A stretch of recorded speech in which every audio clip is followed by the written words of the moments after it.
Hi everyone, welcome back to my channel. कैसे हैं आप सब? सो गाइज, आज कोई भी ब्लॉग ट्यूटोरियल कुछ भी नहीं है। आज जस्ट बात करनी है आप लोगों से। तो जैसे कि आपको पता है, बीच में मैं कंटिन्यू हो गई हूँ यूट्यूब में। बिफोर 1 वीक मैंने कम से कम आई थिंक 10 दिन या 12 दिन कोई भी वीडियो नहीं अपलोड किया था। तो उस टाइम पे आप लोग बहुत सारे लोग मुझे कमेंट कर रहे थे कि दी आपने वीडियो क्यों नहीं अपलोड कर रहे हो, आपने बंद क्यों कर दिया, ये सारी चीज़ें। तो आज मैं आप लोगों के साथ में वही सारी बातें शेयर करने वाली हूँ। तो आई होप आपको पसंद आएगा। अगर पसंद आए then please do like share and subscribe. ठीक है, चलिए वीडियो स्टार्ट करते हैं। सीधे शुरुआत से स्टार्ट करते हैं। मार्च 24 को हम लोग बांदा आए थे टावा से, जैसे कि आप सबको पता है। रीज़न क्या है वो मैं ऑलरेडी अपने ब्लॉग में बता चुकी हूँ कि हमने अपनी जॉब क्यों छोड़ दी थी। अगर आपने वो वीडियो नहीं देखा उसका लिंक दे दूँगी मैं डिस्क्रिप्शन बॉक्स में। ये जो अप्रैल का महीना पूरा निकला है, ये महीना मुझे नहीं लगता कि कोई भी ऐसा व्यक्ति होगा जिसके जीवन में इस महीने ने असर ना डाला हो। मार्च की बात करें तो मार्च तक ऐसा कुछ भी नहीं था। इस महीने में सडन इतनी सारी चीज़ें चेंज हुई ना कि मतलब वो चेंजमेंट ना हर कोई बर्दाश्त नहीं कर पाया, क्योंकि किसी ने सोचा नहीं था। तो हम लोग 24 मार्च को इटावा से आए थे यहाँ पर, और उसके बाद में फिर ये था अब हमारा कि यार अब क्या करें, कैसे क्या करें, कुछ जॉब वॉब का कुछ देखना है या कुछ तो करना है इनकम। बिकॉज इतने तो आप लोग भी समझदार होंगे कि अगर कोई मान लीजिए परिवार है, उसमें अगर कोई भी सोर्स ऑफ इनकम नहीं है तो उस घर का खर्च कैसे चलेगा। अब लोगों को ना मेरे लिए बहुत सारे डाउट्स हैं, वो डाउट मैं आप लोगों को दूसरे वीडियो में करूँगी कवर। अभी आज के में मैं आपको बताती हूँ, क्योंकि वीडियो बहुत ज़्यादा लंबा हो जाएगा। 24 को आने के बाद हम लोग जब आए 24 को, उसके बाद जैसे आपको पता है उस टाइम मेरे जेठानी के फादर की डेथ हुई थी, तो उनकी 13वीं थी, 13 दिन बाद जो होती है 28 को।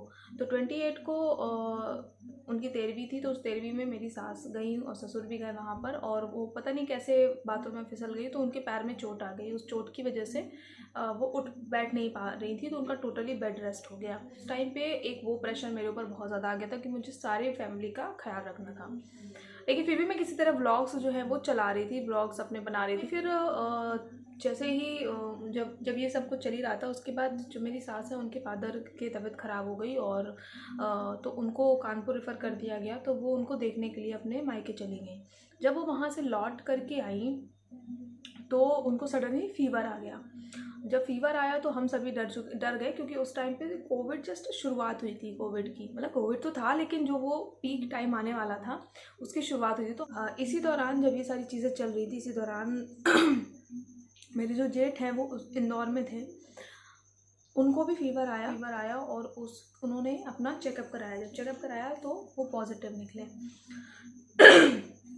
जेठ मेरे पॉजिटिव निकले। वो पॉजिटिव निकले तो ये हुआ, सबने मिलकर के ये डिसाइड किया, क्योंकि वहाँ वो अकेले हैं, जेठानी मेरी यहीं पर थी, तो क्या करें कैसे करें। तो ये डिसाइड किया गया कि भाई आप इधर ही आ जाओ, तो कम से कम हम आपकी देख रेख कर सकेंगे, हम आपका ख्याल रख सकेंगे।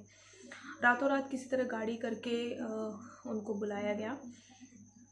जब वो यहाँ पर आए तो हम सभी बहुत डरे हुए थे, क्योंकि ऑब्वियसली बात है, घर में 2 बच्चे हैं। जो मेरी सास है वो शुगर की बीपी की पेशेंट भी हैं।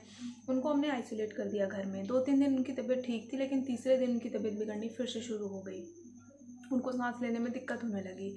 ये वो टाइम था जब चीज़ें बहुत ज़्यादा ख़राब हो चुकी थी। लोगों को बेड नहीं मिल रहे थे, ऑक्सीजन नहीं मिल रहे थे, वेंटिलेटर नहीं मिल रहे थे। ये वो टाइम था।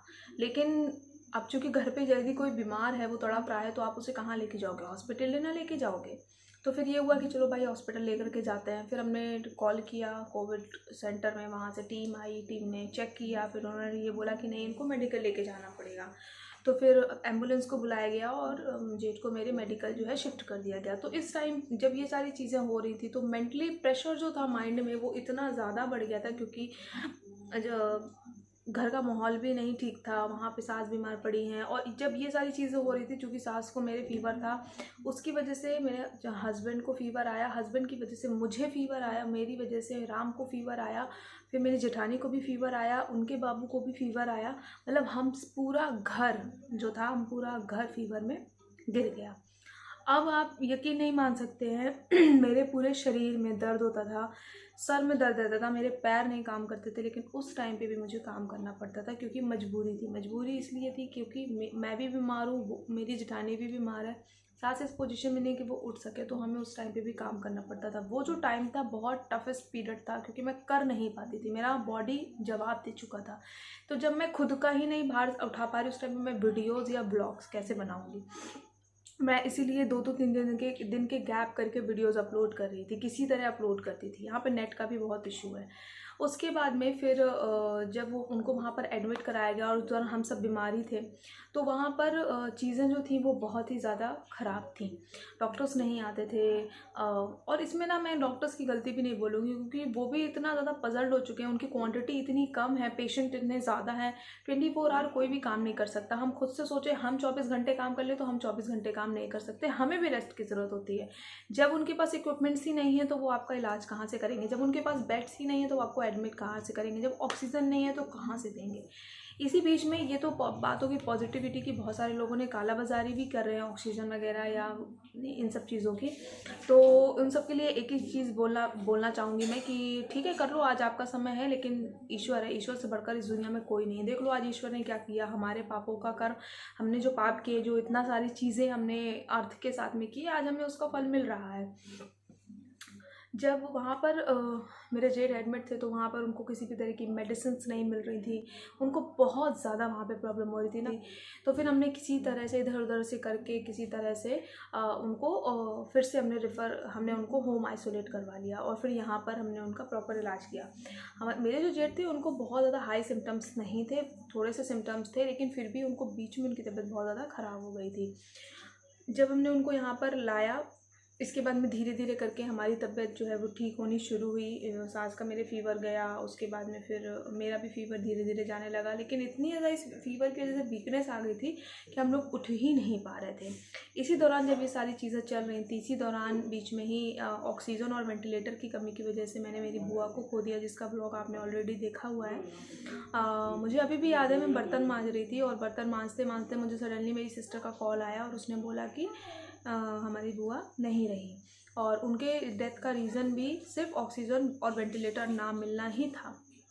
तो वो उस टाइम पे बहुत ज़्यादा तड़प के भी मरी थी। वो मेरे लिए ज़्यादा दर्दनाक था कि मतलब एक होता है नेचुरल डेथ और एक होता है अननेचुरल डेथ। तो उनकी जो डेथ थी वो अननेचुरल हुई थी, वो भी एक दुख था। तो इसी तरह से, और फिर चारों तरफ हमारे कहीं किसी की हो रही, कहीं किसी की हो रही, तो इस वजह से इतना ज़्यादा चीज़ें बिगड़ चुकी थी कि मैं व्लॉग्स नहीं बना पा रही थी।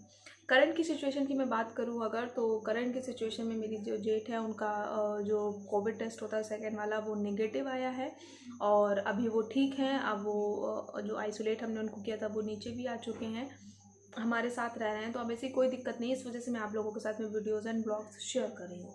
सो गाइस, ये तो थी बात हम मेरे इस चीज़ की कि मैं क्यों वीडियोज़ नहीं बना पा रही थी। अब मैं आप लोगों को कुछ बहुत कमेंट्स यहाँ पे लगाऊंगी, और उसका रिप्लाई अब मैं दूंगी, जो कि आपका सेकंड पार्ट में आएगा। तो ये वीडियो मैं यहीं ख़त्म करती हूँ। अब इसके आगे की बातें ना मैं आप लोगों से दूसरे वाले ब्लॉग में शेयर करूँगी।